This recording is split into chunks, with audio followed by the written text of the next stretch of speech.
আপনি যেদিন মরবেন সেদিনও মানুষ ভাত খাবে।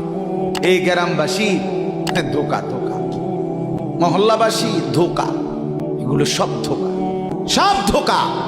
বন্ধুরা ধোকা, স্ত্রী ধোকা, এগুলো সব ধোকা। সব ওই রাত্রে খানা খাবে, আপনারে দাফন করে আসে। আরো বেশি খাইব মানুষের ঘরের থেকে যাইতে আইনা ভাত খাওয়া। আও সারাদিন কাঁদছেন আমনে, শরীর দুর্বল হয়ে যাব খানা না খাইলে। ভাত খা, খানা বন্ধ। লাশের সামনে, লাশের সামনে মুসলমান আজকে জানাজা, লাশ সামনে, এখানে দাঁড়াইয়া জিগায় খানাটা কোন দিন কইয়া লাইলে ভালো আছিল। কি আহা আহা, মানুষ কার জন্য শিক্ষালেন? এই মানুষগুলো তারা আজকে জিগায় খানাটা কোন দিন।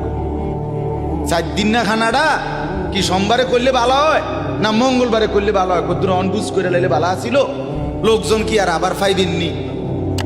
হ্যাঁ, মানুষটিরে আবার কইটু আইবেন, আজকেই কইয়া লাইলে ভালো। ফলে জানাজার লাশের সামনে দাঁড়াইয়া আগে কইয়ালায় সবাই খেয়াল রেখেন সোমবারে খানা। আহ, এর নাম দুনিয়া, এর নাম